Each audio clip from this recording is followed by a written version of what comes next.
থেকে 5 লক্ষ টাকা দাবি করেছিল এবং তাকে নিয়ে একটা লেগুনা নিয়ে 24 ঘন্টা ধরে বিভিন্ন জায়গায় ঘুরছিল। সে এবং আরও কয়েকজন তার সাথে আছে, কয়েকজন পুরুষ। তাদের একটা চক্র, তারা বিভিন্ন লোকদেরকে প্রেমের ফাঁদে ফেলায়। সাভারে হানি ট্র্যাপের ফাঁদে ফেলে অপহৃত এক যুবককে উদ্ধার করেছে পুলিশ।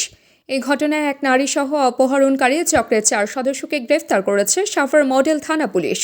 শুক্রবার বিকেলে জামসিং এলাকায় অভিযান চালিয়ে তাদের গ্রেফতার করা হয়। শনিবার বিকেলে এক প্রেস বিজ্ঞপ্তিতে বিষয়টি নিশ্চিত করেন অতিরিক্ত পুলিশ সুপার মোহাম্মদ শাহিনুর কবির। গ্রেফতাররা হলেন শরীফুল, জয়নাল, সকাল, আনমোনা ও কাউসার হোসেন কনক। পুলিশ জানায়, তারা দীর্ঘদিন ধরে হানি ট্র্যাপ কৌশলে মানুষকে অপহরণ করে মুক্তিপণ আদায় করত। ঘটনায় সাভার মডেল থানায় মামলা হয়েছে। আসসালামু আলাইকুম। গত 2 তারিখে সাভার থানায় একটা 999 একটা কল আসে যে মেহেদি হাসান নামক এক ব্যক্তি, তার বাড়ি হলো বাগেরহাটে।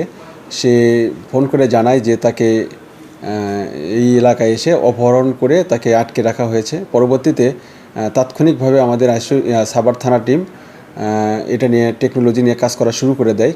কাজ করার এক পর্যায়ে গতকাল বিকেলের দিকে ওই মেহেদি হাসান, যে পরিকল্পনার একজন পরিদর্শক, বাগেরহাট বাড়ি, তাকে উদ্ধার করা হয়। উদ্ধার করার পরে জানা যায় যে মোহনা নামে একটা মেয়ে আছে, সে এবং আরও কয়েকজন তার সাথে আছে, কয়েকজন পুরুষ।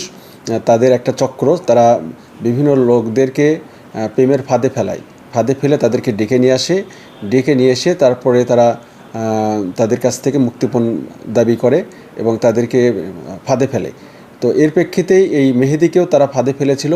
ফাঁদে ফেলার ফলে এবং তার কাছ থেকে 5 লক্ষ টাকা দাবি করেছিল এবং তাকে নিয়ে একটা লেগুনা নিয়ে 24 ঘন্টা ধরে বিভিন্ন জায়গায় ঘুরছিল। পরবর্তীতে এই যে সাভারের যে মিনি চিড়িয়াখানা আছে, সেখান থেকে এই 4 জনকে আমরা গ্রেপ্তার করতে সক্ষম হই, সাভার থানা পুলিশ। এবং ওই মেয়েটাও, মোহনা, সেও এর মধ্যে গ্রেপ্তার রয়েছে।